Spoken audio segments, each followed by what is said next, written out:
¿Cómo están, chicos? Buenas tardes. Todo el mundo ya almorzó para irnos directo. Bueno, antes que nada, ya habrán visto ayer que ya les coloqué la paciente. Ya le mandé a avisar también. Bueno, estuve observando y como habíamos visto, es mejor hacer dos trabajos sobre una misma paciente que dos pacientes porque va a demorar demasiado tiempo y va a complicar demasiado. Entonces, creo que es una paciente un poquito más sencilla. Vamos a dejar la otra para la siguiente etapa. Vamos a terminar nuestro contenido. EP1 se trata de hasta metabolismo de carbohidratos. Ese es el contenido de EP1. Entonces, todo lo que vimos de metabolismo de carbohidratos, todo lo que vimos de metabolismo general y todo lo que vimos de hemogramas detalles es lo que va a incluir EP1. Hasta acá. Y esto nosotros finalizamos nuestro contenido. A partir de ahora vamos a trabajar en lo que es efectivamente el trabajo de proceso. ¿En qué va a consistir? Yo les voy a colocar dos cuestionarios sobre una misma paciente de selección múltiple en el Google Forms con un link y les voy a dejar en abierto. Claro que ninguno va a tener respuesta. Entonces les voy a colocar y allí ustedes van a contestar, ¿sí? Sin problemas, Ana. Necesito después que me envíe a mi correo tu comprobante.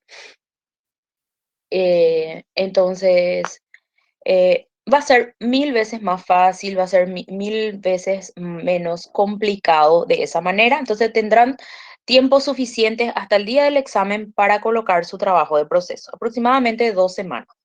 Entonces y para 12 cuestionamientos de selección múltiple, creo que es tiempo suficiente. Entonces, la respuesta sería nada más conocerle a la paciente, nada más que eso. Pero la mayoría de las informaciones ya lo tienen en la historia clínica y por ahí va. Quienes ya leyeron ya saben que hay una gran cantidad de informaciones y tienen. No, la fecha del examen, Eduarda, lo dispone la universidad, no nosotros. Nosotros recibimos el horario de la misma manera que ustedes, por la plataforma. Bueno, entonces vamos a iniciar y vamos a tratar de hacer de la manera más sencilla posible. Punto importante que tenemos que tener en cuenta es que todo lo que nosotros consumimos de carbohidratos son digeridos en el tubo digestivo, son transformados en algo más simples y eso algo más simple generalmente es glucosa o algún monosacárido, fructosa o galactosa. Todos ellos pasan al hígado y dentro del hígado hacen efectivamente su reacción transformándose en energía. Eso es fundamental. ¿Qué es lo que tenemos que saber? Objetivo del metabolismo. El objetivo del metabolismo es decirles a ustedes, yo tengo energía, por lo tanto yo respiro. Entonces, ¿qué es lo que yo les tengo que demostrar hoy? Este metabolismo. ¿Qué es lo que yo les tengo que decir? De que el metabolismo de carbohidratos les ofrece a ustedes energía y reserva energética. Bajo ningún criterio yo puedo excretar glucosa y eso es lo fundamental. Entonces, para que yo inicie mi metabolismo yo creo que este diseño ya les mostré ayer, si no estoy equivocada. Ya les mostré ayer este diseño, chicos. Esto ya hablamos ayer, ¿verdad? Bueno, entonces el proceso normal ya lo comprendemos.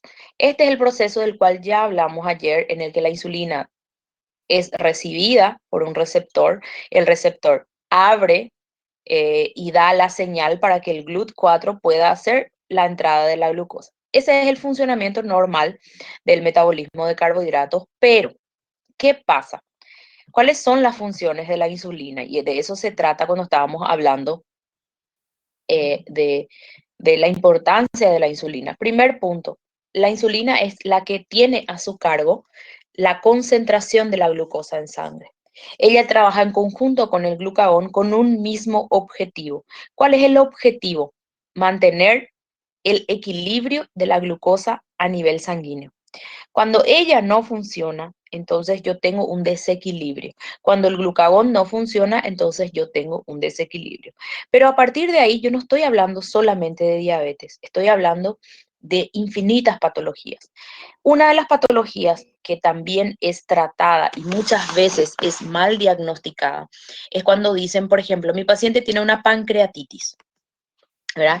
Y la pancreatitis hace una fibrosis o hace necrosis en el sector donde están las células beta. ¿Quiénes son las células beta? Las células beta son las que fabrican la insulina y las alfa son las que fabrican el glucagón.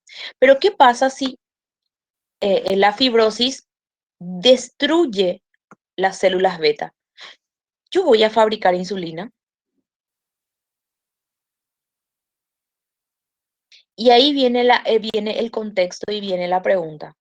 Mi paciente tiene una hiperglicemia, pero no es por una diabetes, es por una pancreatitis. ¿Me comprenden? Entonces, no se trata de que toda hiperglicemia es una diabetes.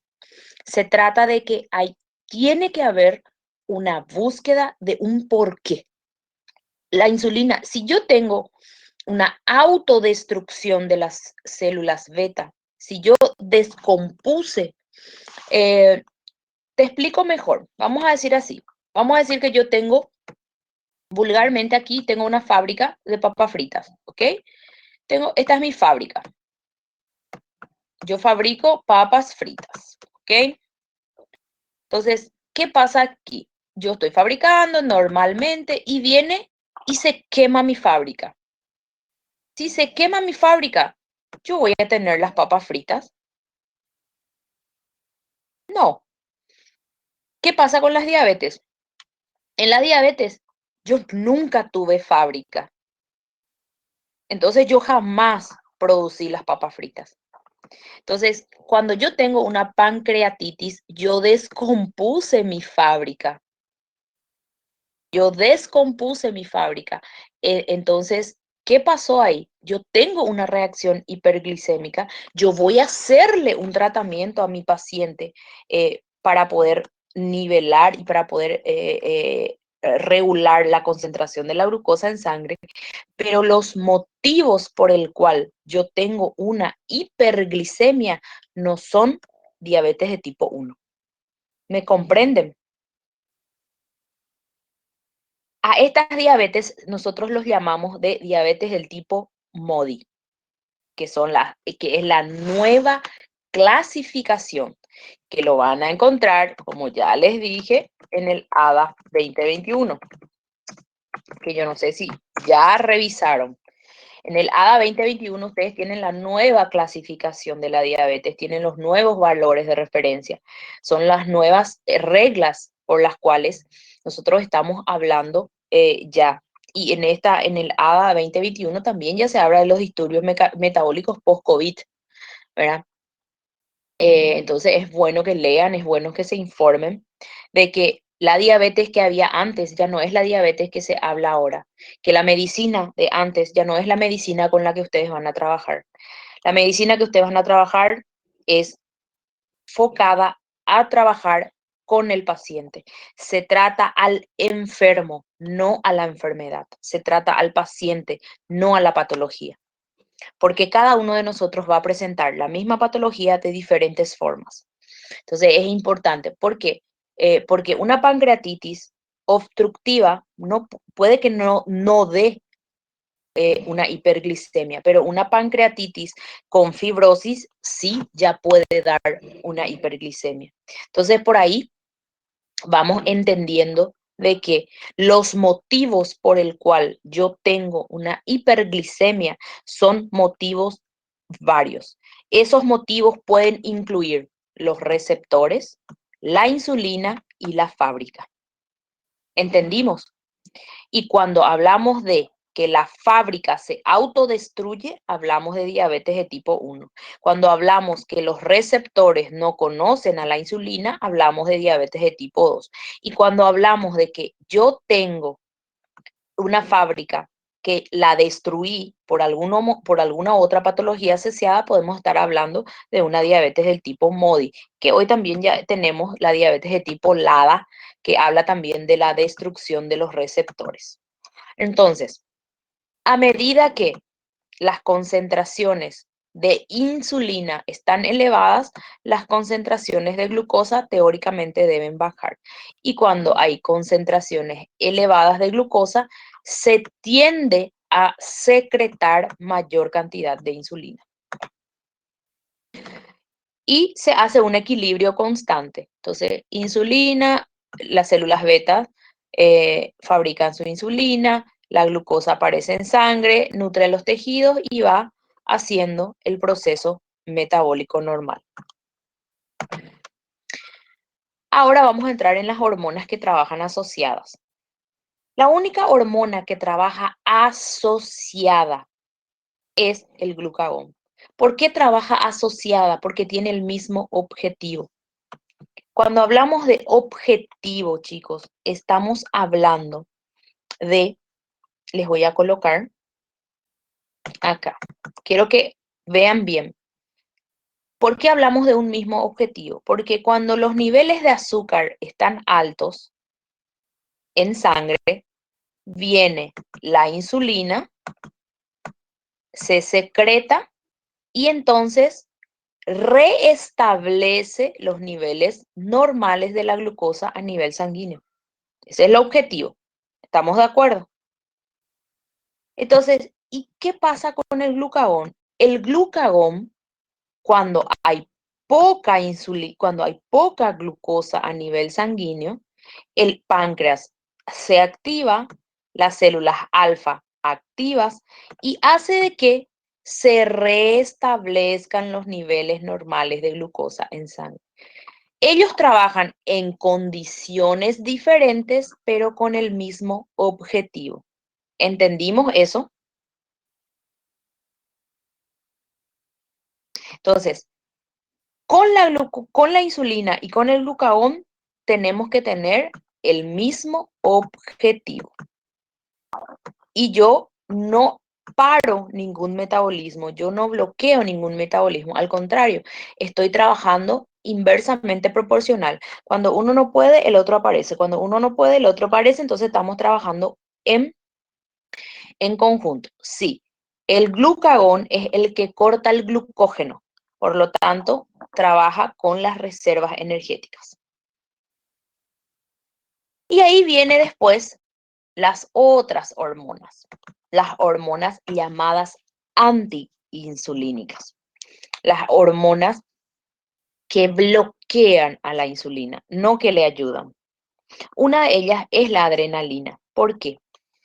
Porque la adrenalina necesita de azúcar extracelular y la insulina hace de que mi glucosa esté a nivel intracelular. ¿Cuál es el trabajo de la insulina? Agarrarla, abrir el canal para que la glucosa entre. ¿Estamos de acuerdo, verdad? Entonces, la adrenalina necesita de esa glucosa afuera. Entonces, ¿qué hace la adrenalina? Le bloquea a la insulina. ¿Para qué? Para que yo pueda mantener mi glucosa aquí. ¿Para qué? Para que yo pueda utilizarle a la glucosa como fuente de energía para mi adrenalina. ¿Me comprendieron?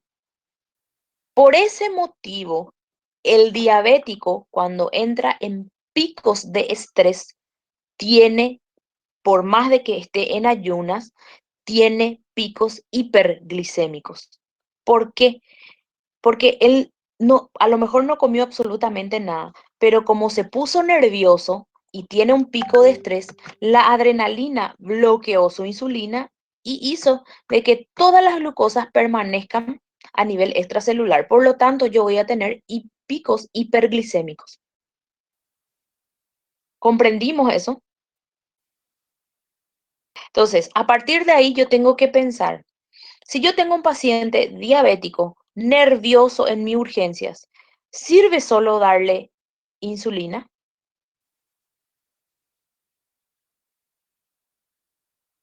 ¿Qué tengo que hacer antes?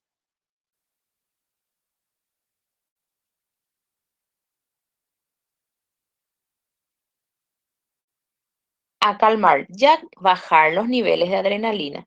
Dependiendo ya del mecanismo que yo utilice, puede ser hablando con el paciente, puede ser con un calmante, puede ser con un antiansiolítico, eso ya va a depender de las condiciones del paciente. Pero mi función sería bajar los niveles de adrenalina, por lo tanto, a partir de ahí, desbloquear mi insulina y lograr que esa insulina esté funcionando. Porque de nada me sirve cargarle de insulina y mi adrenalina está bloqueando. Entonces, cuando mi paciente se calma por sí solo, ¿qué pasa? La insulina empieza a actuar y yo tengo un paciente hipoglicémico grave. Entonces, todo eso se trata de conocer y de manipular el organismo. Punto importante, la hormona de crecimiento. La hormona de crecimiento también es una hormona antiinsulínica. ¿Por qué? Tiene otro mecanismo. ¿Por qué? Porque cuando yo me aplico, y vamos a hablar de la teoría, cuando yo soy joven, mi hormona de crecimiento está en su auge.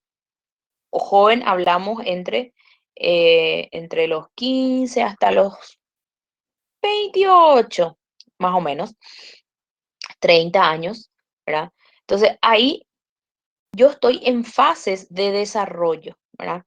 O podemos hablar de, cuando hablamos de crecimiento, también hablamos de la etapa, de la etapa infantil hasta la preadolescencia, ¿verdad? Entonces, pero y esto ya van a saber los que tienen más de 30, eh, cuando vos tenías 25, el ritmo de vida que llevabas era un ritmo en el que difícilmente te cansabas, podías hacer una noche de fiesta, al día siguiente estar todo el día despierto, sin tomar una gota de café, sin piscar el ojo y tener una rutina normal. Llegar a tu casa, volver a vestirte para volver a salir y 2, 3 días sin dormir y eso no pasa, de eso no pasaba nada. Después de los 30 eso ya no se puede, ya les aviso. Después de los 30, entre los 28, 30 años, llegas a una fiesta a las 3, las 4 de la mañana ya estás con sueño. ¿Por qué? Porque fisiológicamente somos diferentes. Fisiológicamente se entiende o se subentiende que ya no hay crecimiento, entonces está en un equilibrio hormonal a esa edad. Si yo le vuelvo a colocar la hormona de crecimiento a mi cuerpo, ¿qué es lo que yo hago? Yo retrocedo, yo retrocedo mi sistema endocrino y activo hormonas que están asociadas a la hormona de crecimiento. Entonces, sí, yo voy a tener más ganas, sí, el líbido va a cambiar, sí, voy a estar más agitado. Todo eso va a ser un beneficio. ¿Cuál es el problema con la hormona de crecimiento? La hormona de crecimiento es una hormona que bloquea a la insulina. ¿Por qué bloquea la insulina? Porque él activa la liponeogénesis. Liponeogénesis quiere decir, él activa la fabricación de lípidos. ¿Por qué él activa la fabricación de lípidos? Porque como cuando yo le activo el crecimiento, yo activo y estimulo el crecimiento de hormonas. Y cuando yo estimulo el crecimiento de hormonas, yo estoy necesitando de lípidos, porque los lípidos son la base de construcción de las hormonas. ¿Nos comprendimos? Ahora viene mi pregunta, otra vez les hago una pregunta de interpretación. Yo tengo dos pacientes, ¿ok? Una paciente que tiene un historial familiar de diabetes, y, pero ella no tiene absolutamente nada. Y tengo otra paciente que tiene ya resistencia a la insulina conocida. ¿A cuál paciente? Los dos vienen al consultorio de la doctora Amanda y le dicen a la doctora Amanda, doctora, yo me quiero colocar la hormona de crecimiento. La doctora Amanda le debe responder qué, a cuál paciente le debe dar, a la que tiene predisposición o a la que ya tiene la resistencia a la insulina.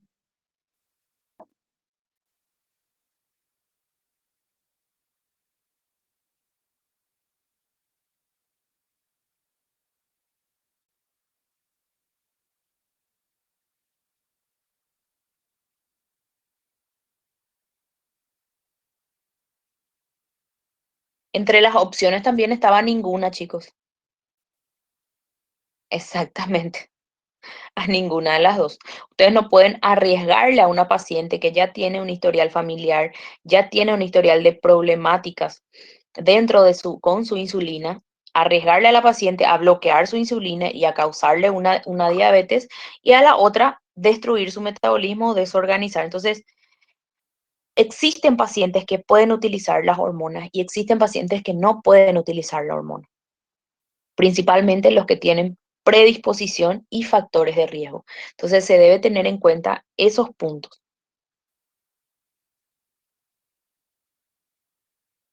¿Cuándo puedes usar? Cuando te hiciste toda tu anamnesis, cuando sabes, bueno, yo te hablo de la teoría, Daniel, ¿verdad?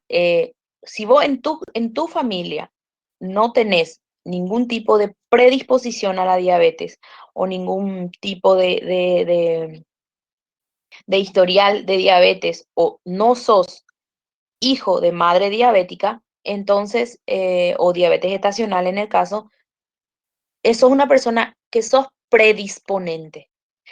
De usar, podés usar, pero vas a tener que tener conciencia de que sos una persona con riesgo a que posteriormente al uso de la hormona de crecimiento, tu insulina se vea afectada. O sea, tenés que estar consciente de esa situación. Es una situación que puede o no puede ocurrir. ¿Sí? No es no es una situación que ocurre sí o sí, es una situación que puede o no ocurrir.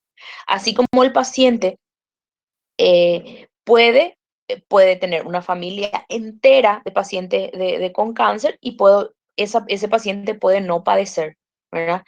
Pero si yo vivo en luz ultravioleta, si yo insisto en toxinas, si yo insisto en factores de riesgo, porque existen dos tipos de pacientes, los pacientes predisponentes y los factores de riesgo.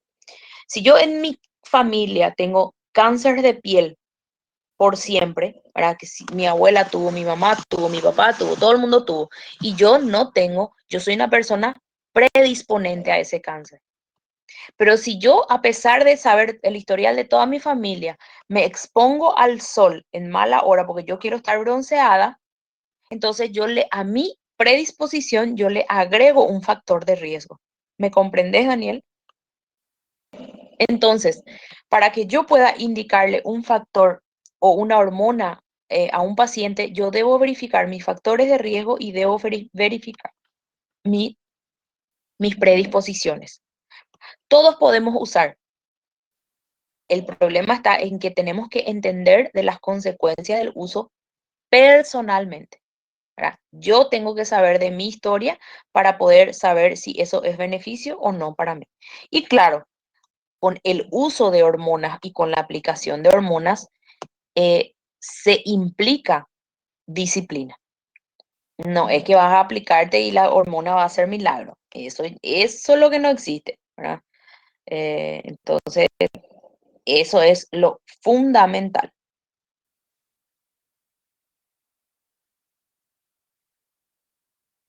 Bueno, entonces, estos son los procesos que funcionan con la insulina y estos son los procesos que no funcionan con la insulina. Vamos a ver cada eso en cada uno de los metabolismos. Ok, vamos a entrar entonces en qué es la respiración celular. Primer punto importante, tiene tres pasos: glucólisis, ciclo de Krebs y fosforilación oxidativa.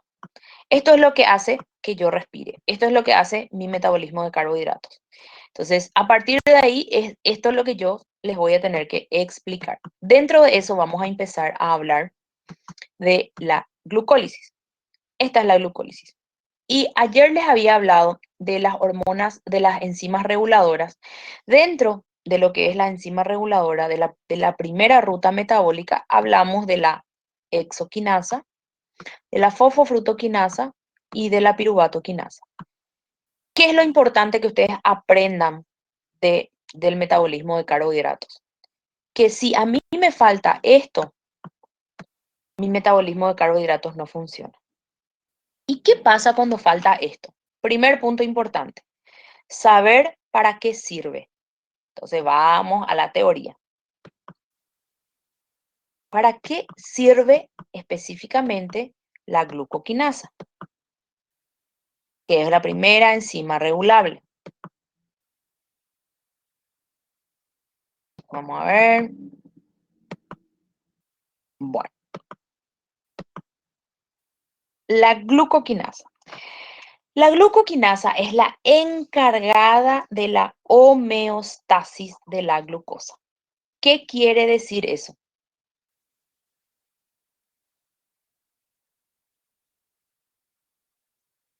No, no, Camila, nunca. No hay ningún tipo de pérdida de ningún tipo de pérdida de peso únicamente que pueda hablar de un paciente diabético. Existen criterios para poder diagnosticar a un paciente con diabetes, ¿verdad? Pérdida de peso es una de ellas, pero no es la única y no es la principal. Entonces, no, no existe ninguna posibilidad. Debes tener, debes tener como mínimo 2 análisis y 6 síntomas. La pérdida de peso solo no, ni mucho menos si es repentino.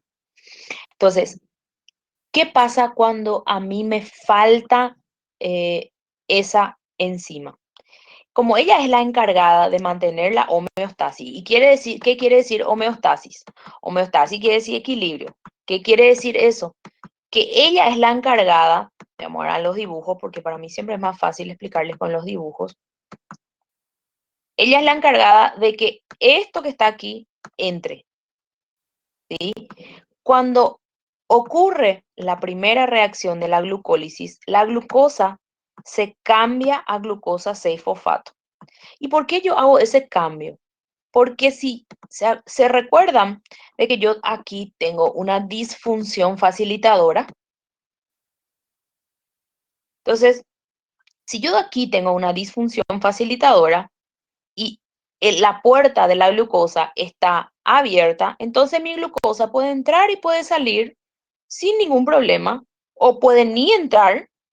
¿Por qué? Porque el ambiente que hay acá es el mismo ambiente que hay acá. Entonces, la exoquinasa es la encargada de hacerle entrar, cambiar su estructura química. ¿Para qué? Para que ella pueda realizar glucólisis. Comprendimos cuál es su función, ¿verdad? La falta de esa enzima hace que, ¿qué pasa cuando yo no tengo esa enzima? Teóricamente, mi glucosa que estaba aquí no entra dentro de mi célula y empieza a estar en grandes cantidades a nivel extracelular. Entonces, ¿qué es lo que yo tengo? Yo tengo una hiperglicemia. ¿Y eso cuándo se da? ¿Eso se descompone por el camino? No. Eso se da en el nacimiento. Es una deficiencia enzimática, es una deficiencia de GEM. Por lo tanto, el niño nace con una reacción hiperglicémica. A nosotros le llamamos diabetes neonatal. No es diabetes de tipo 1, porque en la diabetes de tipo 1 es clasificada por la destrucción de las células beta. Y en este caso, yo no destruí mis células beta. ¿Me comprenden? Es una falta de una enzima que cumple una función extremadamente importante dentro de mi metabolismo. Sí, es una genética. Viene por herencia, pero no cuando hablan de hereditaria, es cuando pasa de padres para hijos. En realidad estamos hablando de una patología genética, puede pasar de tatarabuelos para tataranietos, ¿sí?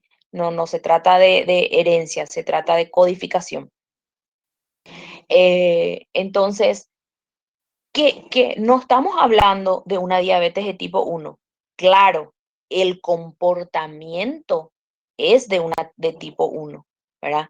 El tratamiento que se recibe es de tipo uno. ¿Por qué? Porque se le coloca tanto una enzima como la insulina, ¿verdad? Entonces, es un tratamiento genético, es un mapeo genético. ¿Cuánto de sobrevida tiene el niño? 10 días. Muy difícilmente pasa de eso. Un mes. Por eso hablamos de una diabetes neonatal permanente de carácter grave. Eh, Porque, ¿qué pasa? Cuando el riñón se ve sobrecargado con la cantidad de glucosa que hay a nivel extracelular. Entonces el riñón se lesiona muy rápido. Entonces es un deterioro muy rápido de una patología, que es una patología genética que se hace y dependiendo de la mutación puede ser grave o no grave, ¿verdad? Ya va a depender mucho. Algunas tienen algunas tienen totalmente mutado y el bebé ya nace planchado, como nosotros le decimos. Y hay algunos que tienen una descodificación leve. Entonces el bebé, y muchos de ellos son tratados como diabéticos de tipo uno. Pero ¿qué pasa, chicos? La diabetes en niños brota entre los 6 y 7 años, no al primer día de vida. ¿Me comprenden? Entonces hay una gran diferencia en la sintomatología. De eso se trata, entender el metabolismo. Entonces, primer punto importante. Segundo punto importante, que es la segunda enzima reguladora, que es la enzima que es encargada y es aquí, que es la fosfofrutoquinasa. ¿Por qué qué, Larisa? No entendí la pregunta. Bueno, mientras,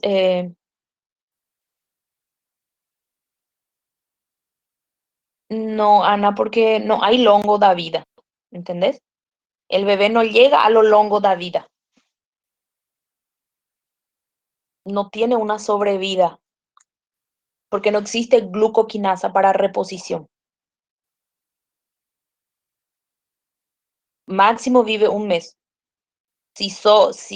Si la lesión es muy grande, eh, no, no existe eso. No existe la menor posibilidad. El metabolismo se forma en la panza. Tanto que el niño cuando nace ya tiene sus patologías, ¿verdad? Todo está ahí adentro, todo se forma allí. Por eso hablamos de una patología a nivel genético, el mapeo genético, y el gen se forma en el embarazo. Sí, es un defecto genético. Entonces, yo no tengo cómo corregir el defecto genético después. Yo puedo darle una vida mejorcita, ¿verdad? Así como le dijo el paciente con fenilcetonuria.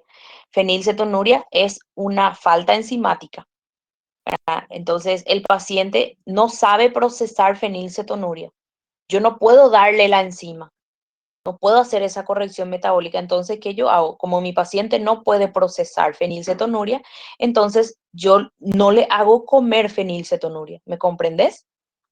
No hay cómo. Son patologías genéticas, chicos, no hay cómo corregir, no hay cómo ayudarlos, ¿verdad? A no ser modificando su alimentación.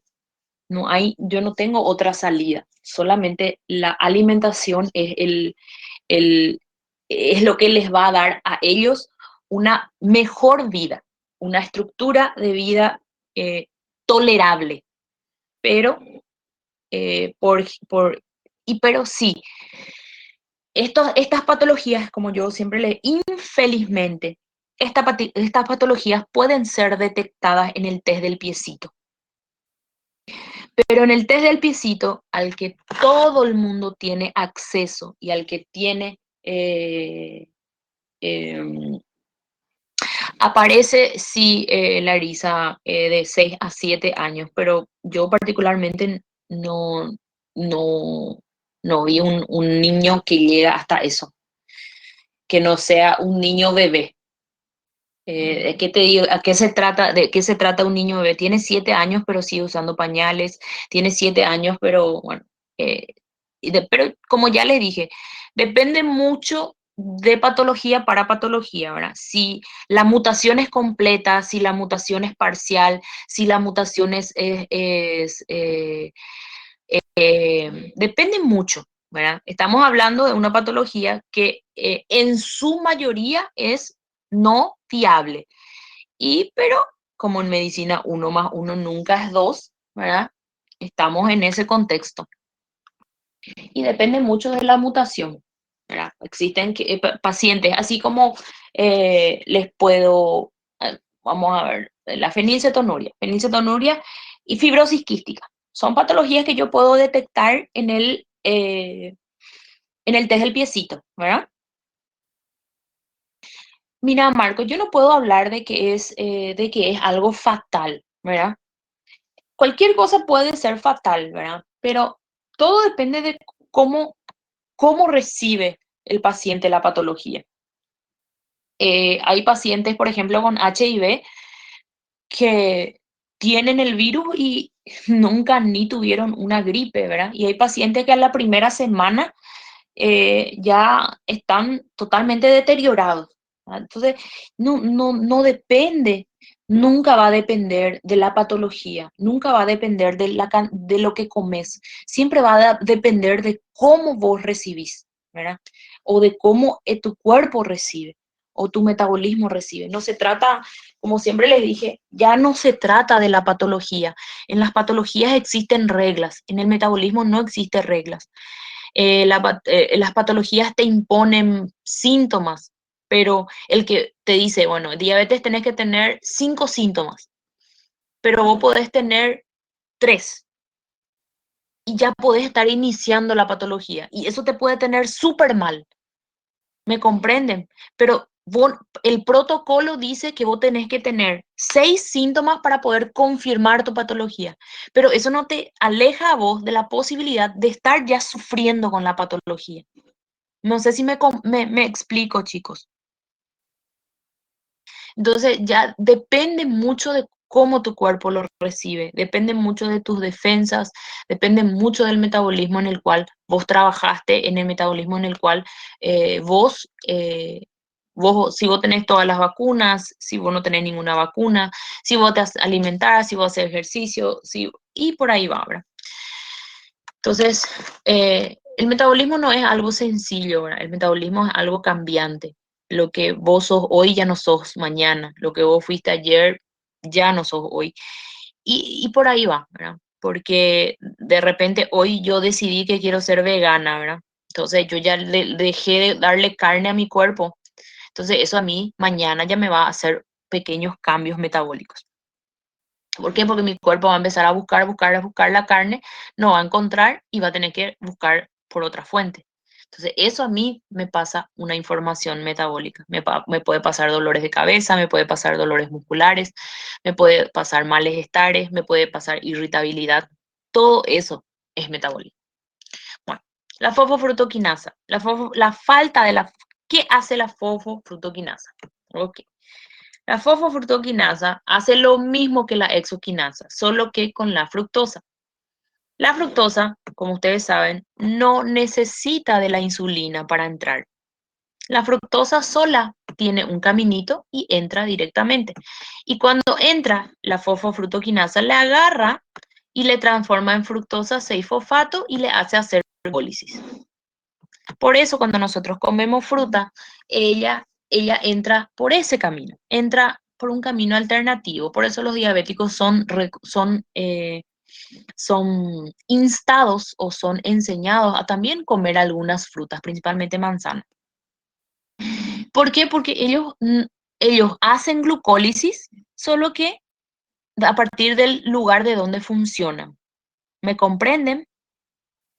Entonces la fosfofructoquinasa está para ese servicio, pero tenemos que llevar en consideración que la glucólisis es la única manera con la que los glóbulos rojos funcionan. O sea que la glucólisis es la única fuente de energía o la única manera con la que los glóbulos rojos obtienen energía. Y por ahí tenemos dos patologías muy importantes o dos formas de ver.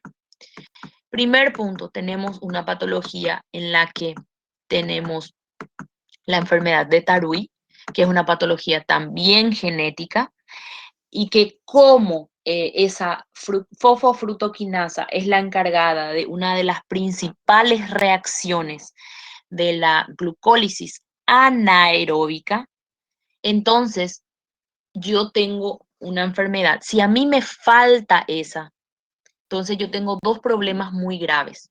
Primer punto, la glucólisis anaeróbica también es fuente de energía de los músculos mediante el ciclo de Cori. Y también es fuente de energía de los glóbulos rojos. Entonces, si a mí me falta esa enzima, yo tengo dos problemas. Yo tengo el músculo fatigado y mis glóbulos rojos descompuestos. Entonces, ahí es donde yo tengo un paciente con una anemia hemolítica, en algunos casos. Tengo mis glóbulos rojos, no pueden usar la glucosa, y si mis glóbulos rojos no pueden usar la glucosa, entonces no tienen energía para hacer el transporte de oxígeno al que ellos están encargados. ¿Me comprendimos? Por lo general, esta enfermedad está... Bueno, vamos otra vez. Punto importante. Les voy a explicar ya explicándoles aquí. Los glóbulos rojos no tienen mitocondrias. ¿Estamos de acuerdo con eso? Entonces, ellos no pueden hacer glucólisis aeróbica. Ellas tienen que hacer glucólisis anaeróbica. Porque esta célula, para trabajar, tiene que comer. Y todas las células del cuerpo. Entonces, ella se alimenta sin oxígeno. Entonces, ¿qué pasa? Vamos a imaginarnos esto que está aquí, un montón. Todo esto son moléculas de glucosa.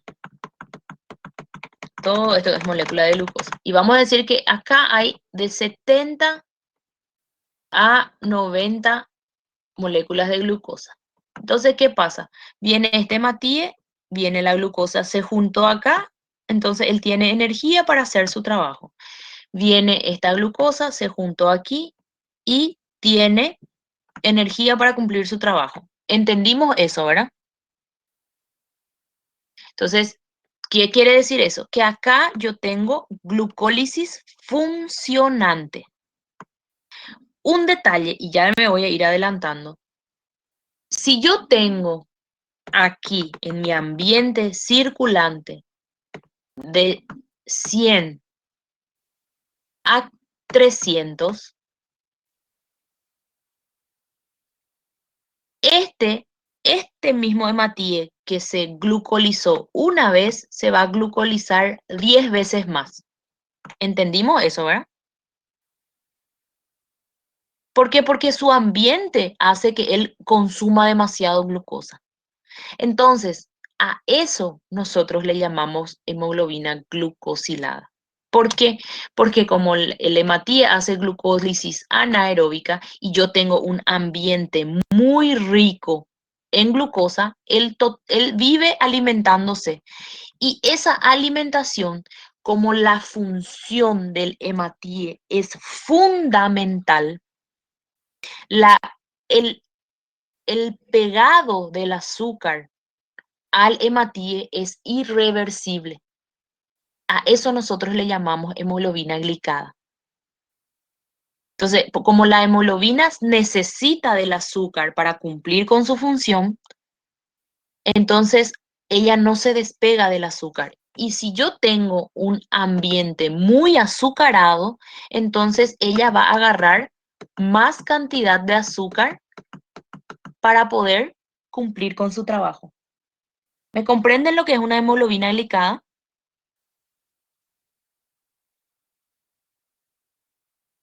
Entonces, a partir de ahí, ¿qué es lo que yo tengo? Que como este hematíe que está aquí hace glucólisis anaeróbica y mi paciente con enfermedad de Tarui no logra hacer glucólisis anaeróbica, por lo tanto no logra energía, ¿qué pasa con mis hematíes? Si mi hematíe no respira, ¿qué le pasa?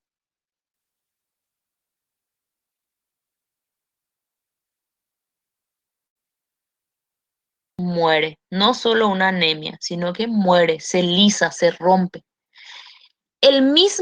La misma fuente de energía tienen los músculos. Los músculos hacen ciclo de Cori, por lo tanto, necesitan de una parte de la glucólisis anaeróbica. Y si esa glucólisis anaeróbica no está funcionando porque esto no está funcionando, ¿qué le pasa a mi músculo?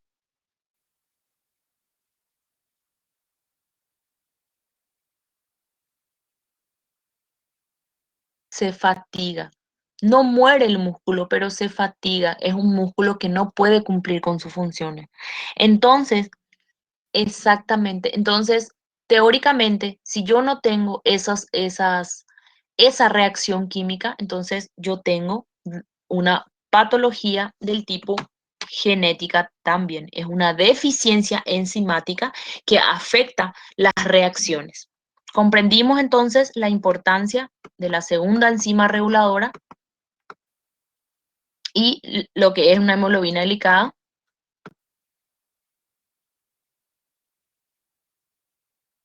Bueno, vamos a la tercera enzima reguladora y una muy importante que es la piruvato quinasa. La piruvato quinasa es estimulada por la vitamina B1 o es lo que nosotros le llamamos de tiamina. Entonces, cuando yo consumo algo y viene vitamina B1, la vitamina B1 activa mi piruvato quinasa y yo logro la reacción de lograr un piruvato. ¿Qué pasa cuando yo no tengo vitamina B1? Se bloquea mi piruvato quinasa. Y ahí vamos a entrar en el día a día nuestro, para todos, ¿verdad? Con excepción de los que no consumen alcohol. ¿Quién bloquea la vitamina B1? La vitamina B1 es bloqueada por el alcohol. Automáticamente, cuando yo consumo alcohol, la vitamina B1 no funciona y bloquea la piruvato quinasa. Y cuando bloquea la piruvato quinasa, yo automáticamente empiezo a optar por mi otra fuente de energía. ¿Cuál sería mi otra fuente de energía en el caso yo como humano? Porque yo tengo mitocondrias.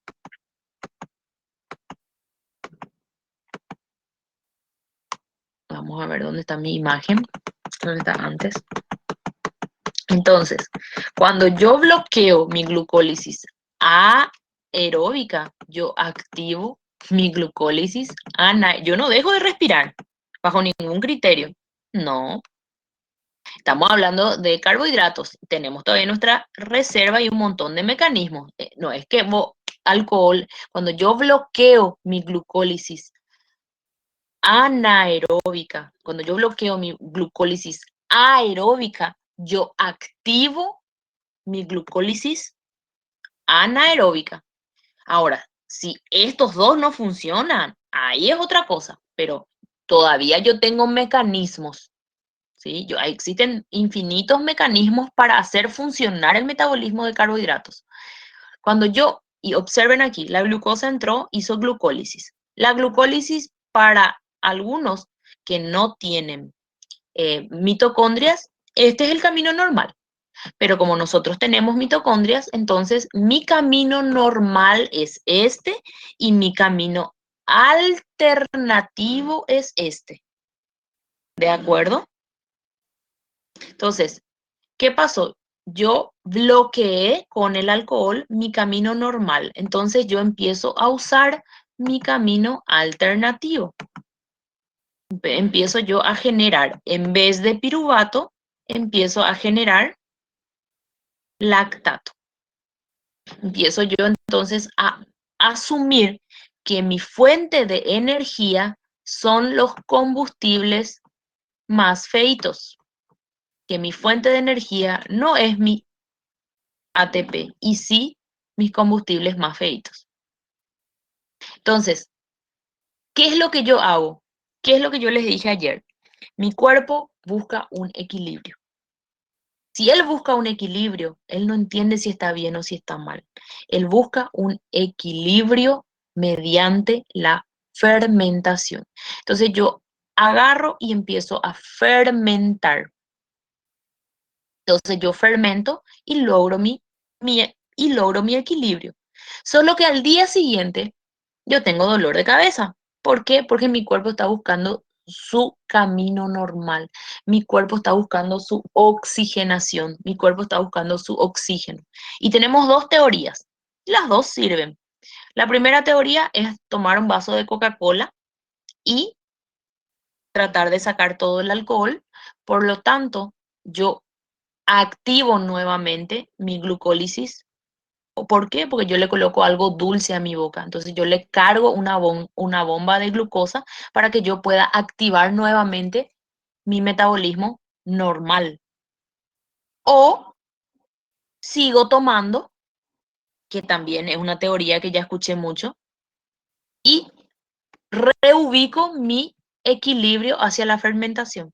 Entonces, mi cuerpo y mi metabolismo no entiende si está mal o está bien. Mi cuerpo entiende de equilibrio. Yo puedo volver a la fermentación colocándole alcohol nuevamente a mi cuerpo o puedo cortar la fermentación colocándole algo dulce a mi cuerpo. Por eso la gente suele decir que tomar de nuevo al día siguiente pasa la resaca. En realidad no pasa la resaca. Incentiva, ¿sí? Incentiva, ¿por qué? Porque yo me estoy equilibrando hacia la fermentación, ¿sí? Camila, parece que Marcelo ya no va a tomar. Chicos, no le inviten a tomar a Marcelo, va a causar problemas en la pareja. Camila ya dijo, nada de bebida.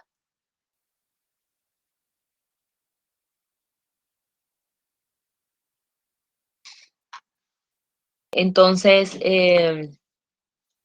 y por lo visto, sí hubiera sido, ¿eh? Camila, quero mais lições, porque não estou fazendo nada disso. Preciso de umas aulas com Camila, porque o Marcelo colocou, entendi, bem debaixo do que ela falou. Não sei se era por mim ou por ela, mas não vou falar nada.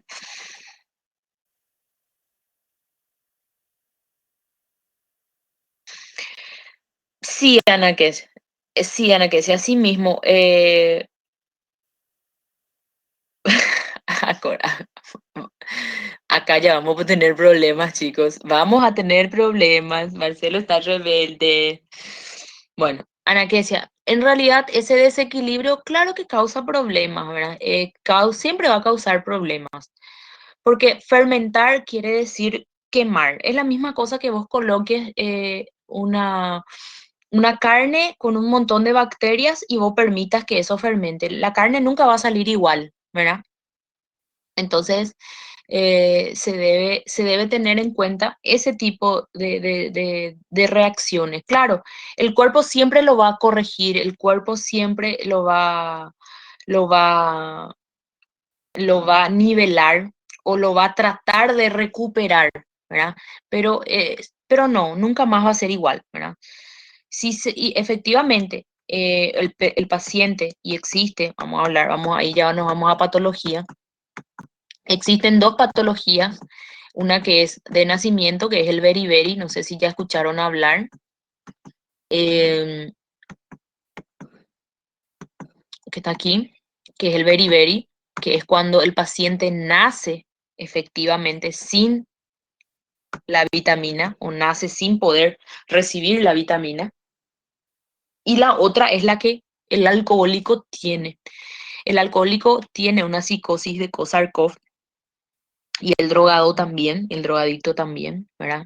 Eh, bloquea su vitamina B1 de una manera extraordinaria, por lo tanto la piruvato deshidrogenasa no funciona.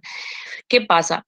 El paciente alcohólico es un paciente que se nutre y consigue energía directamente de la glucólisis anaeróbica.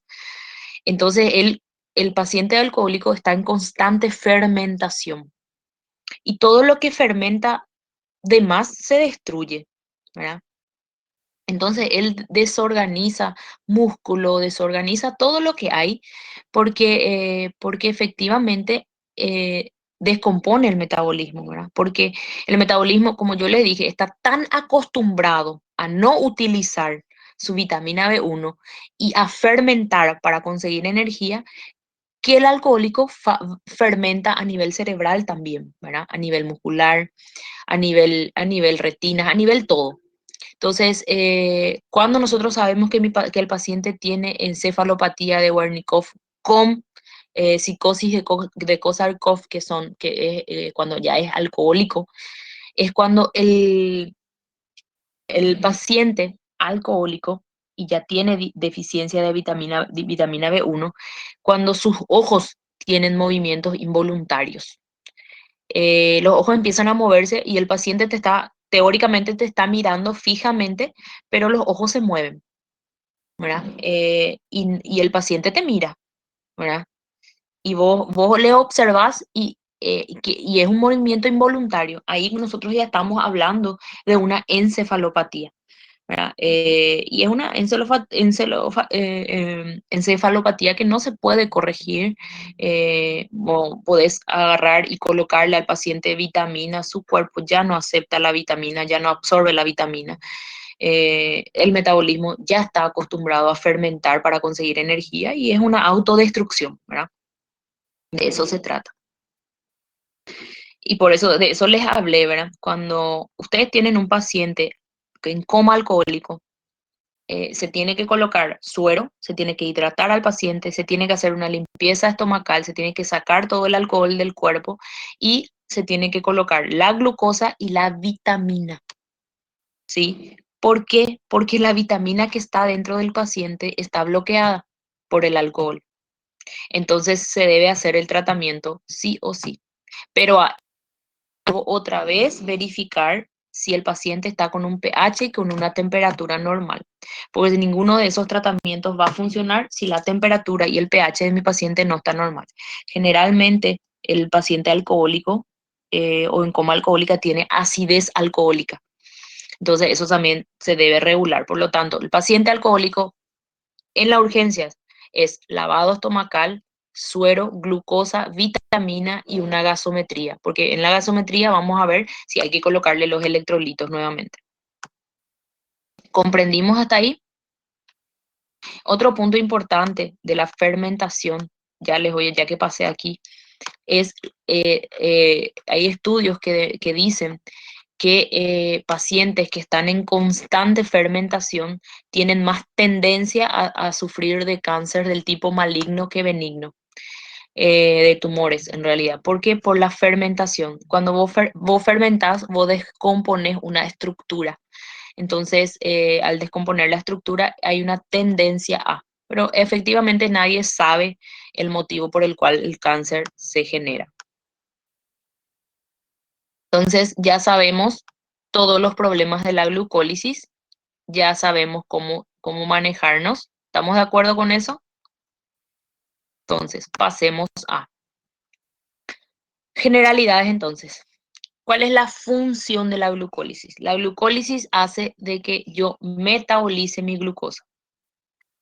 Eh, mm, Existen estudios, Cayo, que hablan de que hay efectivamente una posibilidad de que un paciente que esté en constante fermentación tiene más tendencia a tener un cáncer del tipo maligno, un tumor del maligno en realidad, sería la palabra correcta, ¿verdad?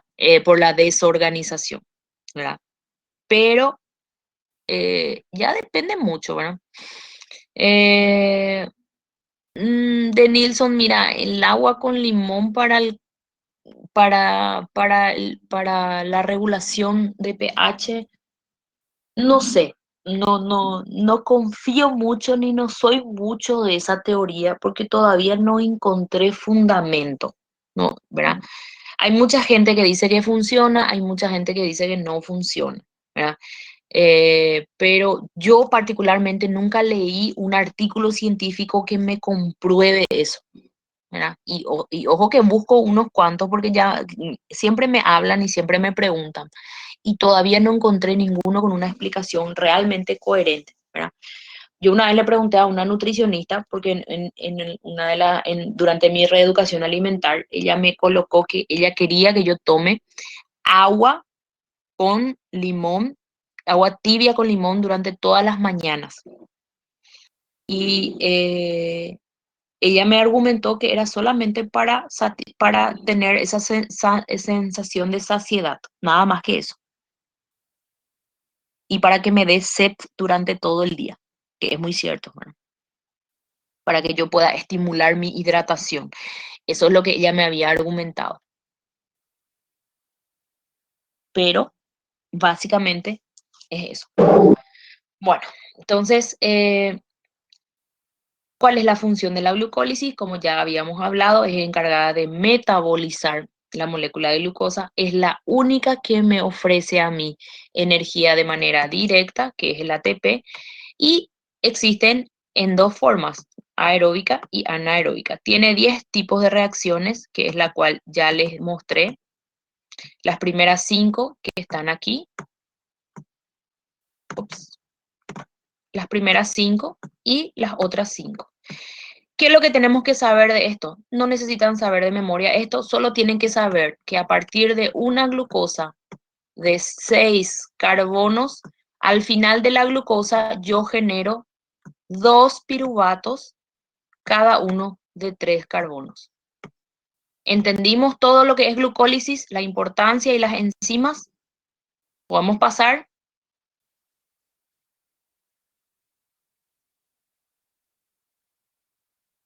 Chicos, ¿podemos pasar?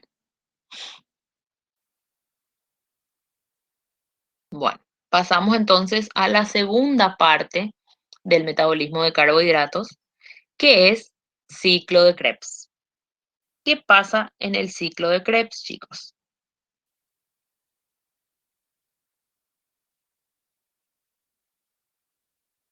Bueno, esta es la segunda parte. Entonces, de la molécula de glucosa que yo tenía de 6 carbonos, yo generé 2 de 3. ¿Ok? Entonces, yo voy a iniciar la respiración celular. ¿Por qué? Porque yo voy a ingresar a mi mitocondria. Por fin, una parte de la molécula de glucosa va a ingresar a la mitocondria. Entonces, cuando va a ingresar a la mitocondria, hace su primera respiración celular. Y cuando yo respiro, ¿qué yo pierdo? Al respirar, ¿qué yo pierdo? CO2. Entonces, yo acá respiré, perdí CO2. Si yo perdí un carbono, ¿cuánto ingresó a la mitocondria?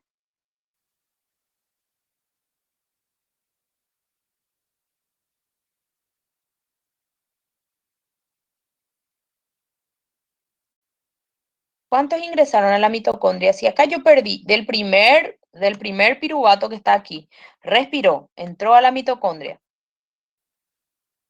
Uno no, acá yo tengo dos, chicos, acuérdense que yo tengo 2 de 3. Entró el primero de 3 nomás. Si yo respiré y perdí un carbono, ¿cuánto entró? Si yo tenía 3 carbonos y al respirar perdí uno, ¿cuánto entró? Estamos mal de matemáticas, ¿eh? Bueno, tenemos 2 piruvatos. Cada piruvato tiene 3. Son 2 compuestos diferentes. Esta glucosa que tenía 6 se dividió en 2 de 3.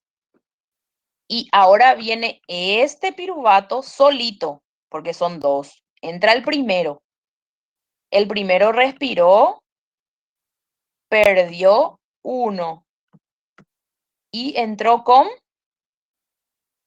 2. A este compuesto que está acá ya no es un piruvato, ya se llama acetil. ¿Por qué? Porque ya tiene 2 carbonos nomás ya. No, uno entra por vez. Entonces, ¿se acuerdan la clase de ayer? Yo necesitaba del acetil para poder activar mi ciclo de Krebs. ¿Estamos de acuerdo con eso, verdad? ¿Comprendimos acá? Entonces, un piruvato respiró, perdió un carbono, entró 2 carbonos y ese ahora ya no se llama piruvato, se llama acetil. El acetil se va a unir a la coenzima A para que esta coenzima A le pueda llevar al ciclo de Krebs. ¿Comprendimos?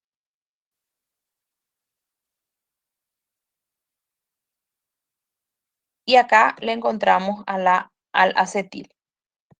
¿Qué pasa en el ciclo de Krebs? Yo respiro. Entonces, en el ciclo de Krebs yo inicio, entonces, respiré una vez, respiré una segunda vez. Y después de eso, yo conseguí un montón de energía.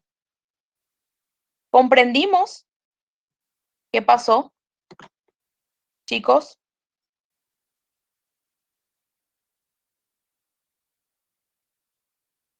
Entonces, viene el segundo, el segundo piruvato, respiró, perdió carbono, entró con 2, se transformó en acetilcoenzima A y entró al ciclo de Krebs. Al entrar al ciclo de Krebs y entró al ciclo de Krebs, respiró una primera vez, respiró una segunda vez y luego generó energía.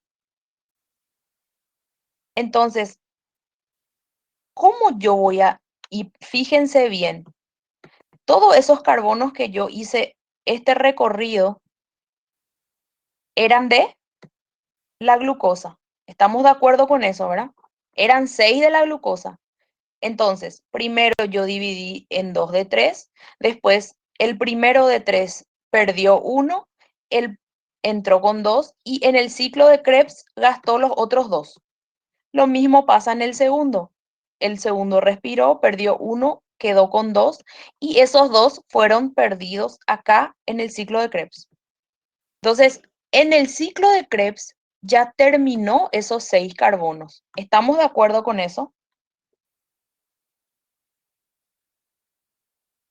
Entonces, ¿cómo en un análisis de orina yo voy a tener glucosa? Si en el ciclo de Krebs ya terminó la glucosa. ¿Me comprenden por qué no hay excreción de glucosa? ¿Y por qué en la orina de un diabético sí hay glucosa? En la orina del diabético hay glucosa porque este proceso no funciona.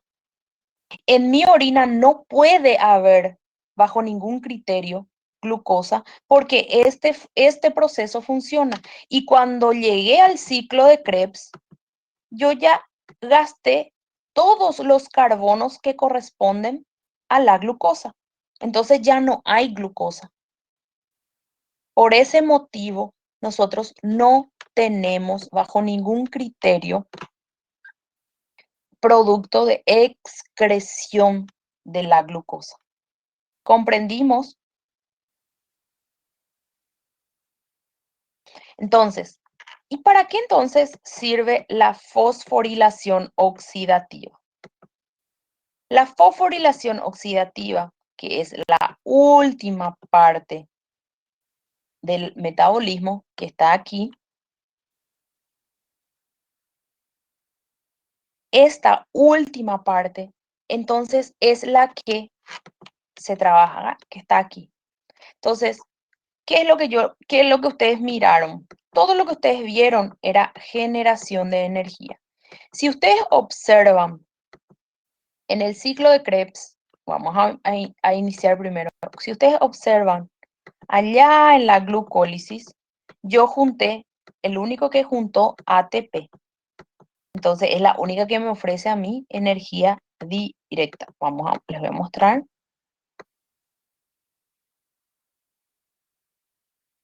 Esta es la glucólisis. Entonces en la glucólisis yo tengo ATP, energía directa, energía directa, energía directa, energía directa.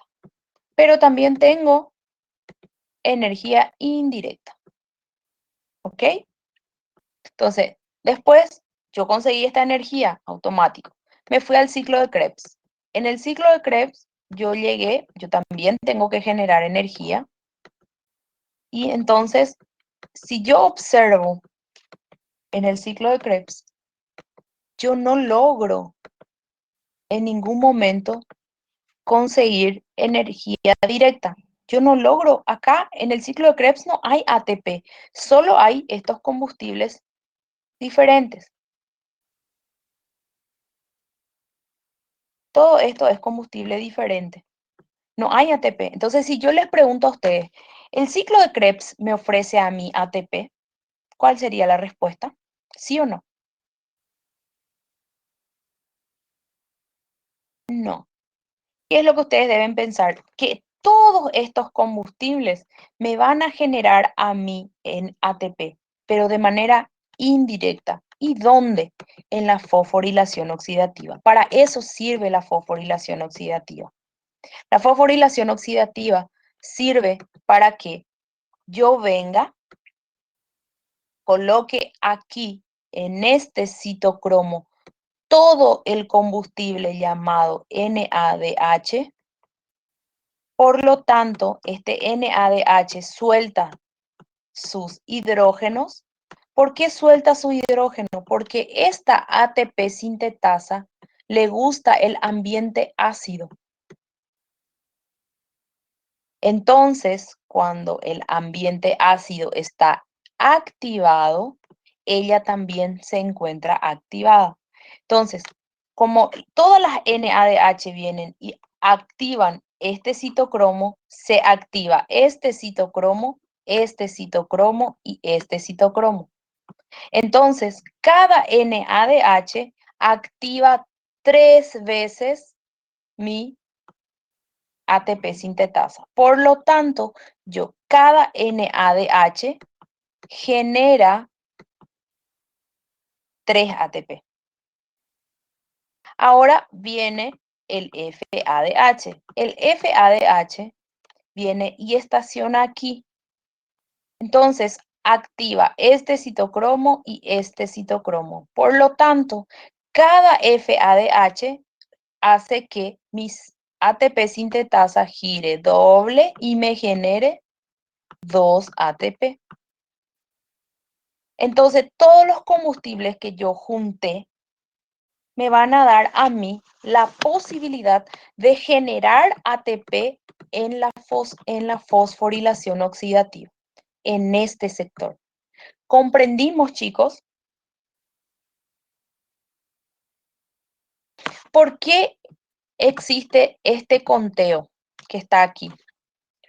Una molécula, una molécula de glucosa tiene como rendimiento 38 ATP. Algunas literaturas hablan de 36 ATP, algunas literaturas hablan de 30 ATP. Ya depende de literatura para literatura. Ustedes lo que tienen que saber como médicos es que una molécula de glucosa no puede ser excretada. ¿Por qué? O si no, mi metabolismo de carbohidratos no funciona. ¿Entendimos eso?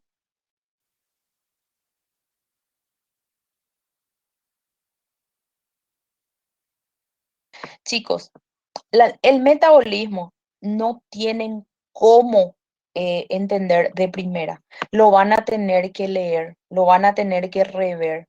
Yo lo que les estoy explicando es el mecanismo general.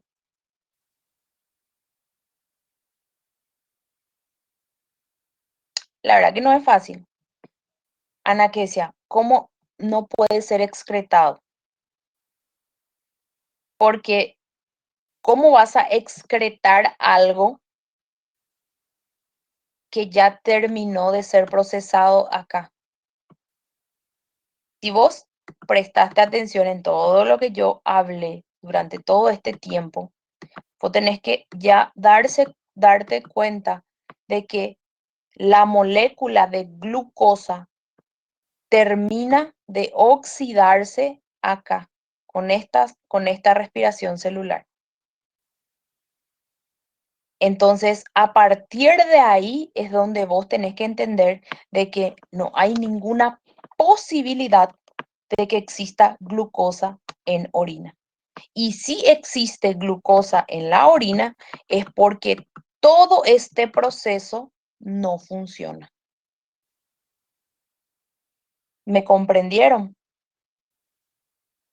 ¿Cuál es el problema del diabético? El diabético no logra hacer que la glucosa esté a nivel intracelular, porque el objetivo del metabolismo es dejar la célula adentro, ¿sí? Dejar la glucosa aquí adentro, no aquí afuera. Si está aquí afuera, pasa a riñón y teóricamente yo orino. Pero si la glucosa está adentro, no puede estar en riñón. ¿Por qué? Porque está haciendo su metabolismo. Hay varias, Ana. Por ejemplo, si a mí me falta alguna de estas enzimas que nosotros estábamos hablando, yo tengo hiperglicemia. Si yo tengo una pancreatitis, yo tengo hiperglicemia. Si yo tengo gigantismo, yo tengo hiperglicemia. Innúmeras patologías. ¿Me comprendieron hasta ahí, chicos? ¿Tienen alguna consulta sobre metabolismo de carbohidratos?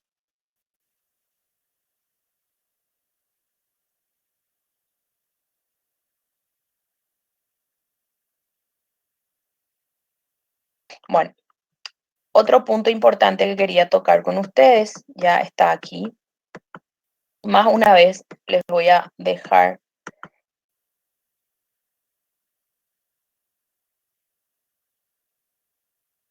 Bueno, todo esto que está aquí escrito, chicos, son todo lo que yo ya les dije. Eh, Todo está explicado en la parte teórica, todo está estipulado, todo está, yo les expliqué en los diseños que me parece de una manera 1000 veces más didáctica, eh, pero sí lo tienen que efectivamente leer y ver. ¿De qué se trata este cuadro? Quiero explicarles también. Esta es la manera con la que los médicos trabajan en las urgencias.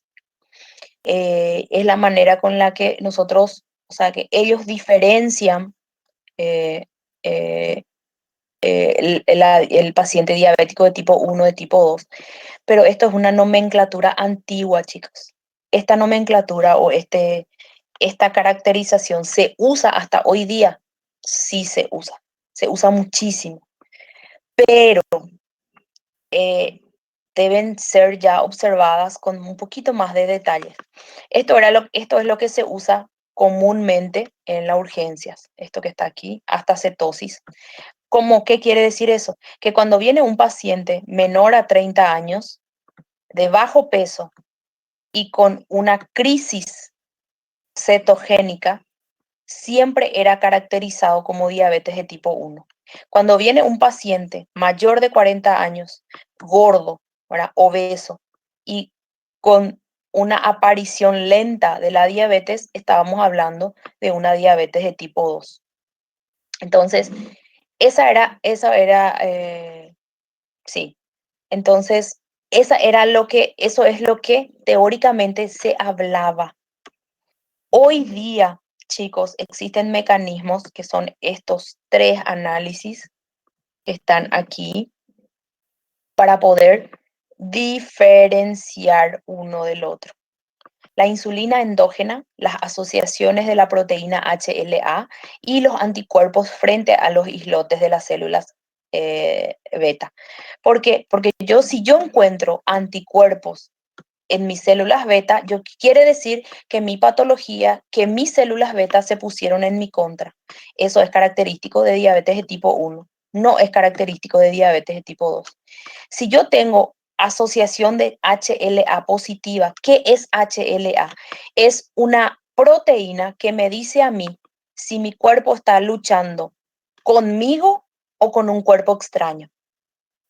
Entonces, si está luchando conmigo, HLA es positivo. Si está luchando con un cuerpo extraño, HLA es negativa. Por lo tanto, es característica de que ambos, si salen negativo, sea diabetes de tipo 2. Cuando hablamos de una insulina endógena, la insulina en el paciente de tipo 1 es prácticamente nula. Y en la tipo 2 está presente, pero tiene valores insuficientes. El motivo por el cual está aquí abajo. Otro punto importante también, como ya hablamos, las toxinas, que son los factores ambientales, pueden hacer la destrucción de mis islotes de pancreáticos. Entonces, debo tener en cuenta ciertos criterios para poder hoy día diferenciar la diabetes tipo 1 de tipo 2. Esto que tienen acá es un trabajo de interpretación, no vale punto, es solamente para que ustedes practiquen. No vale punto absolutamente nada. Ya hablamos de los puntajes van a ser los dos cuestionarios sobre la única paciente que ustedes tienen, ¿sí? No, esto es para ustedes ensayarse. Les recomiendo a que hagan porque yo utilizo muchos estos mecanismos para el examen. Entonces, ¿qué pasos darías a continuación en este paciente? ¿Qué diagnóstico presuntivos podrías pensar en este paciente? ¿Cuáles son los análisis que solicitarías a más en este paciente? O sea, son preguntas que se tratan de solamente observar al paciente. Entonces, es un ensayo para ustedes. Para, yo siempre les voy a dar ejercitarios. No todos de ellos va a valer punto. Otro punto importante, esto es un cuestionario que siempre le doy a mis alumnos para que hagan, ¿verdad? Porque de esto se trata efectivamente el examen muchas veces, porque ¿qué es lo que yo les voy a colocar a un paciente y les voy a preguntar? Ese paciente, yo le puedo hacer un análisis de glucosa. Entonces, por eso quiero que dentro del libro de Morrison agarren glucosa en ayunas o basal y vean la utilidad de la prueba, la explicación de la prueba y a qué tipo de pacientes yo le tengo que hacer. Esto es, es, son tópicos para un resumen de prácticas. ¿Me comprenden? ¿Por qué? Porque nosotros ya vimos la teoría del metabolismo de carbohidratos. Ustedes ya saben cómo funciona. Entonces, a partir de eso es donde empezamos a leer sobre los análisis clínicos. ¿Estamos de acuerdo con eso? ¿Alguna consulta sobre eso, sobre metabolismo de carbohidratos?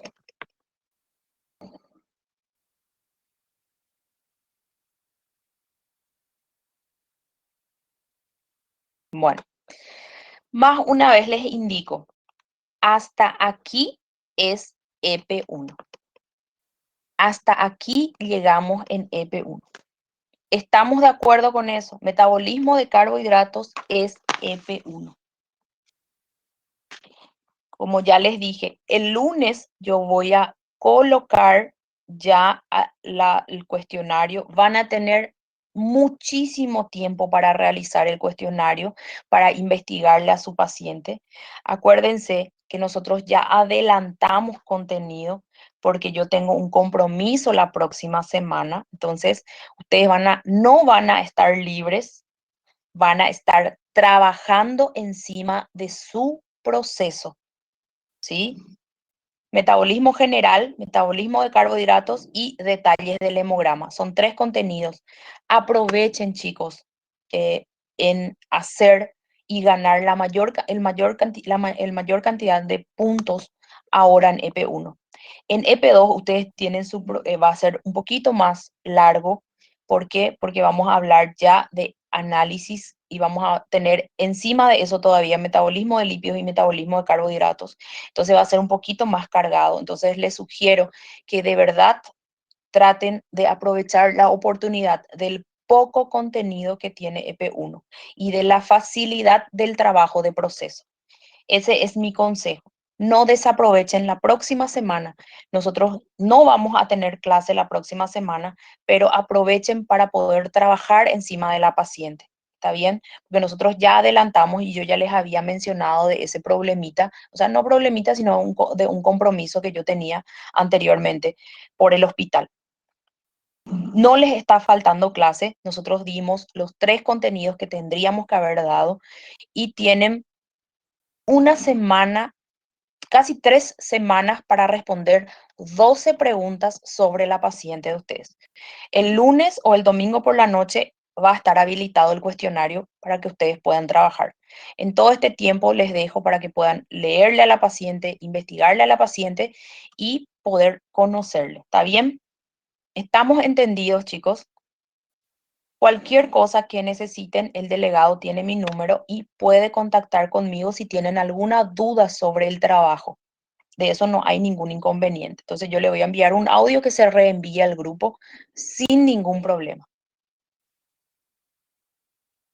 Todos entendidos entonces en cuanto a contenido, es solo repasar a partir de ahora y buscarle el lado positivo al poco contenido que tienen.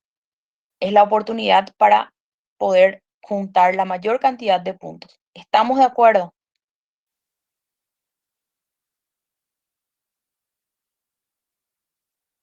Ok, entonces. Gracias, corazón, gracias. Entonces, excelente fin de semana, una semana de mucho trabajo, de mucha interpretación para ustedes. ¿Ok? Nos encontramos la siguiente semana posterior a esta que viene y a las órdenes para cualquier cosita.